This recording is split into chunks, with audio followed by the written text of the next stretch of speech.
जय हिंद दोस्तों। इन भाई साहब का नाम है वॉरेन बफेट। ये आज तक के सबसे सफल इन्वेस्टर माने जाते हैं। आज की डेट में ये दुनिया के 5वें सबसे अमीर व्यक्ति हैं और साथ ही दुनिया के सबसे बड़े फिलेंथ्रोपिस्ट यानी दानी भी हैं। इन्होंने अपनी विल में लिखा है कि इनके 170 बिलियन डॉलर्स में से 99.5% पैसा चैरिटी में दान किया जाएगा। वो डोनेशंस अब भी चालू हैं। पिछले महीने ही इन्होंने बिल गेट्स फाउंडेशन को 6 बिलियन डॉलर का डोनेशन दिया है। आज की डेट में 1 बिलियन डॉलर बराबर हैं 8500 करोड़ रुपए के, यानी 8500 करोड़ रुपीस। इन्होंने जो अपनी विल बनाई है उसमें से कुछ अमाउंट अपनी पत्नी के लिए छोड़ा है, अगर पत्नी की डेथ इनकी डेथ के बाद होती है। उन्होंने विल में यह भी लिखा है कि पत्नी का सारा पैसा इंडेक्स फंड में इन्वेस्ट किया जाए। तो अगर दुनिया के सबसे सफल इन्वेस्टर अपनी विल में यह लिख रहे हैं तो इंडेक्स फंड में कुछ बात तो होगी। वॉरेन बफेट इंडेक्स फंड के इतने बड़े फैन हैं कि उन्होंने 2008 में अपने एक दोस्त टेड सीड्स के साथ शर्त लगाई। उन्होंने दोस्त से कहा कि मैं $1 लाख इंडेक्स फंड में इन्वेस्ट करूंगा और आप अपनी चॉइस के फंड में इन्वेस्ट कीजिए। दोस्त एक बहुत बड़े फंड का फंड मैनेजर है।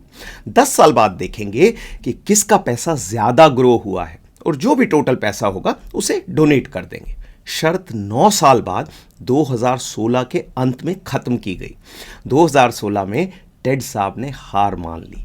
9 साल में इंडेक्स फंड ने 7.1% एनुअल कंपाउंडेड रिटर्न दिया था, जबकि टेड साहब के फंड का रिटर्न था 2.2%। अमेरिका में 7.1% रिटर्न बहुत अच्छा माना जाता है क्योंकि वहां इन्फ्लेशन केवल 2% है। अब ये जो 7.1% और 2.2% का अंतर कितना बड़ा है, तो वॉरेन बफेट साहब के $1 लाख 8 साल में बढ़कर हो गए थे $1,85,000, जबकि टेड साहब का फाइनल अमाउंट था केवल $1,21,000। तो जैसा कि मैंने पहले कहा था, फिर कहूंगा, इंडेक्स फंड में कुछ बात तो है। तो ये तो हो गए कुछ फैक्ट। मुझे आशा है कि इन फैक्ट्स को जानने के बाद आप ये वीडियो ध्यान से देखेंगे। मैं फाइनेंस पर और भी बहुत से वीडियो करूंगा, लेकिन ये वीडियो उनमें से सबसे इंपॉर्टेंट वीडियो है और सबसे इंपॉर्टेंट वीडियो रहेगा। तो चलिए शुरुआत करते हैं। पर्सनल फाइनेंस सीरीज के पिछले वीडियो में मैंने आपको बताया था कि इक्विटी म्यूचुअल फंड क्या होते हैं, कितने प्रकार के होते हैं, इनके क्या फायदे हैं और इनमें क्या रिस्क होते हैं। उस वीडियो में मैंने कहा था कि सभी प्रकार के इक्विटी म्यूचुअल फंड्स में से मेरे फेवरेट फंड है इंडेक्स फंड। आज हम इंडेक्स फंड्स के बारे में विस्तार से जानेंगे और यह भी देखेंगे कि 5 ऐसे इंडेक्स फंड कौन से हैं जिनमें आप इन्वेस्ट कर सकते हैं। मैंने इस वीडियो को 3 भागों में बांटा है। पार्ट 1 में मैं आपको बताऊंगा कि इंडेक्स फंड क्या होते हैं और कैसे काम करते हैं। पार्ट 2 में बताऊंगा कि क्यों इंडेक्स फंड बाकी प्रकार के इक्विटी म्यूचुअल फंड से बेहतर होते हैं। और पार्ट 3 में बताऊंगा कि वो कौन से 5 इंडेक्स फंड हैं जिनमें आप इन्वेस्ट कर सकते हैं। तो चलिए पार्ट 1 से शुरुआत करते हैं और देखते हैं कि इंडेक्स फंड क्या होते हैं। लेकिन उससे पहले मेरी ओर से एक रिक्वेस्ट, अगर आपको ये वीडियो पसंद आता है तो मेरे चैनल को सब्सक्राइब कीजिए, वीडियो को लाइक कीजिए और अपने दोस्तों के साथ शेयर कीजिए। अगर आप चाहते हैं कि मैं आपके पर्सनल फाइनेंस पर और वीडियो बनाऊं तो कमेंट्स में अपने पसंदीदा टॉपिक का नाम लिखिए जिस पर आप वीडियो देखना चाहेंगे। ग्रेट। तो इंडेक्स फंड एक ऐसा म्यूचुअल फंड होता है जो किसी स्टॉक मार्केट इंडेक्स को रेप्लिकेट करता है। जैसे मान लीजिए आप किसी निफ्टी 50 इंडेक्स फंड में इन्वेस्ट करते हैं। रेप्लिकेट का अर्थ है कि वो इंडेक्स फंड निफ्टी 50 की नकल करेगा, यानी वो इंडिया की सबसे बड़ी 50 कंपनीज में इन्वेस्ट करेगा, वही 50 कंपनीज जो निफ्टी 50 में हैं, और उस इन्वेस्टमेंट की वेटेज भी सेम होगी। मतलब ऐसा नहीं है कि सभी 50 कंपनियों में आपका बराबर पैसा लग जाएगा। उदाहरण के लिए अगर निफ्टी 50 में रिलायंस का वेटेज 10% है तो फंड का भी 10% हिस्सा रिलायंस में ही इन्वेस्ट किया जाएगा।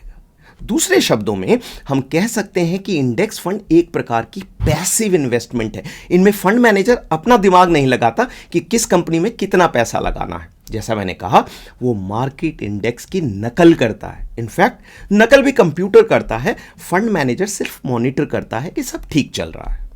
तो ये था पार्ट 1 कि इंडेक्स फंड क्या होते हैं और कैसे काम करते हैं। अब आते हैं पार्ट 2 पर और देखते हैं कि बाकी इक्विटी फंड्स की तुलना में इंडेक्स फंड्स के क्या फायदे हैं। तो ये 5 फायदे इस प्रकार हैं। नंबर 1, कम फीस। जब भी आप किसी म्यूचुअल फंड में इन्वेस्ट करेंगे तो आपको एक चीज लिखी मिलेगी, एक्सपेंस रेशो। एक्सपेंस रेशो और कुछ नहीं, फीस का ही दूसरा नाम है। उदाहरण के लिए HDFC टॉप 100 एक इक्विटी म्यूचुअल फंड है जिसका एक्सपेंस रेशो आज की डेट में है 1.62%। इसका अर्थ है कि अगर आप इस फंड में 100 रुपए इन्वेस्ट करते हैं तो 1 रुपए 62 पैसे आपकी फीस कट जाएगी, बाकी 98 रुपए 38 पैसे आपके इन्वेस्टमेंट पर्स में जमा हो जाएंगे। तो जो नॉर्मल इक्विटी म्यूचुअल फंड्स हैं उनकी फीस करीब 1.5 से 2% के बीच होती है और इंडेक्स फंड की फीस होती है 0.07% से 0.2% के बीच। मतलब आपके 100 रुपए में से फीस कटेगी केवल 7 पैसे और 20 पैसे के बीच। अब आप यहां 2 चीजें कहेंगे। पहली बात आप कहेंगे कि म्यूचुअल फंड मैनेजर जब अच्छी कंपनी सेलेक्ट करेगा तो वो इंडेक्स फंड से बेहतर रिटर्न दे पाएगा। बहुत अच्छी बात है, लेकिन बहुत सी स्टडीज में ये पाया गया है कि कोई भी फंड मैनेजर लंबे समय तक इंडेक्स को बीट नहीं कर पाता, जैसा कि आपने वॉरेन बफेट की शर्त में देखा था। शर्त के पहले 2 सालों में बफेट साहब का फंड काफी पीछे चल रहा था, लेकिन समय के साथ उसने इक्विटी फंड को बहुत पीछे छोड़ दिया। दूसरी बात आप कहेंगे कि 1.5 रुपीज, 1.5 रुपए और 20 पैसे में कोई बड़ा अंतर नहीं है, लेकिन ये बहुत बड़ा अंतर है। अगर आप 10 लाख रुपए 10 साल के लिए इन्वेस्ट करते हैं और रिटर्न 7% है तो आपको मिलेंगे 19,67,000 रुपीज। लेकिन अगर रिटर्न 8% है, सिर्फ 1% ज्यादा, तो आपको मिलेंगे 21,58,000 रुपए, 21,58,000 रुपीज, पूरे 2 लाख रुपए ज्यादा। तो जब इन्वेस्टमेंट अमाउंट बढ़ता है और समय बढ़ता है, ये 1% का अंतर बहुत बढ़ता चला जाता है। तो फोकट में एक्स्ट्रा फीस क्यों देनी, ये जानते हुए कि फंड मैनेजर इंडेक्स फंड को बीट नहीं कर पाएगा। तो ये था इंडेक्स फंड का पहला और सबसे बड़ा फायदा कि इनकी फीस कम होती है। नंबर 2 फायदा, टैक्स एफिशिएंसी। बाकी फंड्स में फंड मैनेजर बार बार शेयर खरीदते हैं और बेचते हैं, इंडेक्स फंड में ऐसा नहीं कर सकते। जितनी ज्यादा ट्रेडिंग होगी उतनी ही ज्यादा ट्रेडिंग फीस लगेगी और उतना ही ज्यादा short term capital gains tax देना पड़ेगा। और ये सब कहां से आएगा? आपकी जेब से। ज्यादा ट्रेडिंग और टैक्स एक और कारण है कि normal mutual fund index fund को बीट नहीं कर पाते। नंबर 3 फायदा, डाइवर्सिफिकेशन। मतलब आपका पैसा 50 या 100 सबसे बड़ी कंपनीज में लगा है। अगर आप निफ्टी 50 फंड लेते हैं तो 50 सबसे बड़ी कंपनीज में, और निफ्टी 100 लेते हैं तो 100 सबसे बड़ी कंपनीज में। ये कंपनीज हर सेक्टर में होती हैं, बैंकिंग, फार्मा, IT वगैरह। तो रिस्क कम हो जाता है। बैंक अच्छा परफॉर्म नहीं कर रहे तो फार्मा संभाल लेता है, फार्मा अच्छा नहीं कर रहे तो IT कंपनियां संभाल लेती हैं। नंबर 4 फायदा, सिंप्लिसिटी और ट्रांसपेरेंसी। इंडेक्स फंड समझने में बहुत सिंपल है, ट्रैक करने की कोई टेंशन नहीं है, टीवी पर टिकर सिंबल देखने की जरूरत नहीं है। अगर निफ्टी 1% बढ़ा तो आपके 100 रुपए भी 101 रुपए हो गए। और क्योंकि ये सिंपल है, इसमें घपले का चांस भी कम है। ऐसा नहीं हो सकता कि फंड मैनेजर अपने फायदे के लिए गड़बड़ करे। जहां क्या खरीदना है, क्या बेचना है, ये फैसला फंड मैनेजर के हाथ में होता है, वहां घपले के चांसेस बढ़ जाते हैं। पार्ट 2 को समाप्त करने से पहले एक इंपॉर्टेंट बात, आपको इंडेक्स फंड्स में सेक्टोरल इंडेक्स फंड्स भी मिलेंगे। ये फंड एक ही सेक्टर की कंपनीज में इन्वेस्ट करते हैं, जैसे SBI Nifty bank index fund. ये फंड इंडिया के सबसे बड़े 12 बैंकों में इन्वेस्ट करेगा। मेरी समझ से सेक्टोरल इंडेक्स फंड ज्यादा रिस्की है। अगर बैंकिंग सेक्टर की परफॉर्मेंस अच्छी ना रही तो बहुत नुकसान हो सकता है। बेसिकली डाइवर्सिफिकेशन नहीं है, सारे अंडे एक ही टोकरी में हैं। तो जो ब्रॉड बेस्ड इंडेक्स फंड हैं जैसे निफ्टी 50 या निफ्टी 100, वो सेक्टोरल फंड से कम रिस्की होते हैं। रिस्क उनमें भी है, अगर स्टॉक मार्केट नीचे गई तो ये फंड भी वैल्यू में गिरेंगे, लेकिन क्योंकि अंडे कई टोकरियों में हैं, नुकसान कम होगा। एक टोकरी गिर भी गई तो आप ब्रेकफास्ट के लिए अंडे दूसरी टोकरी से निकाल पाएंगे। रिस्क इसलिए भी कम है क्योंकि आपकी इन्वेस्टमेंट सबसे बड़ी लार्ज कैप कंपनीज में जा रही है, जैसे HDFC bank, TCS, Reliance, Infosys वगैरह, ये कंपनियां अपने अपने सेक्टर की लीडर हैं और इनमें रिस्क कम है, रिटर्न भी थोड़ा कम मिल सकता है। हो सकता है आपको एजेंट बोले कि स्मॉल कैप फंड ने देखो 25% रिटर्न दिया है, इंडेक्स फंड का रिटर्न केवल 15% है, लेकिन उसकी बात में दम नहीं है। स्मॉल कैप में रिस्क भी बहुत ज़्यादा है, मुंह के बल गिर भी सकते हैं।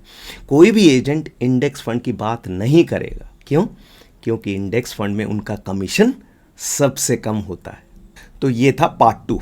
अब आते हैं पार्ट 3 पर और देखते हैं कि ऐसे कौन से 5 इंडेक्स फंड हैं जिन्होंने पास्ट में अच्छी परफॉर्मेंस दी है। वैसे इंडेक्स फंड की परिभाषा ही यही है कि उनकी परफॉर्मेंस बराबर होगी, क्योंकि चाहे वो SBI इंडेक्स फंड हो या HDFC इंडेक्स फंड, सभी सेम कंपनियों में इन्वेस्ट कर रहे हैं। ऐसे में मैं सेलेक्ट करूंगा इस बेसिस पर कि कोई कंपनी कितनी बड़ी और रेप्यूटेड है और उस फंड की फीस कितनी कम है। तो ऐसे 5 फंड्स को आप अब अपनी स्क्रीन पर देख सकते हैं। तो सबसे पहला कॉलम है फंड का नाम UTI Nifty 50 index fund direct growth. इसमें UTI कंपनी का नाम है, निफ्टी 50 मतलब 50 सबसे बड़ी कंपनीज में इन्वेस्ट कर रहा है। इंडेक्स फंड जैसा कि मैंने बताया वो इंडेक्स फंड है। डायरेक्ट को मैंने हर फंड के सामने येलो कलर में दिखाया है। अब ये बहुत इंपॉर्टेंट वर्ड है, इसके बारे में अलग वीडियो में बात करूंगा, इसकी एक्सप्लेनेशन थोड़ी लंबी है। तो ये है UTI Nifty 50 index fund direct growth और उसके नीचे जितने भी फंड हैं वो है HDFC, SBI, निपॉन और DSP। सभी के सभी फंड अच्छे हैं। अब दूसरा जो कॉलम है उसके अंदर है उनकी फीस। जैसे कि UTI फंड की फीस है 0.19%, यानी कि हर 100 रुपये में आप जो भी इन्वेस्ट करेंगे उसमें से 19 पैसे आपकी फीस कट जाएगी। और इस मामले में स्टार कौन सा फंड है? स्टार है चौथा फंड, यानी कि Nippon India index fund Nifty 50, जिसकी फीस है केवल 7 पैसे 0.07%।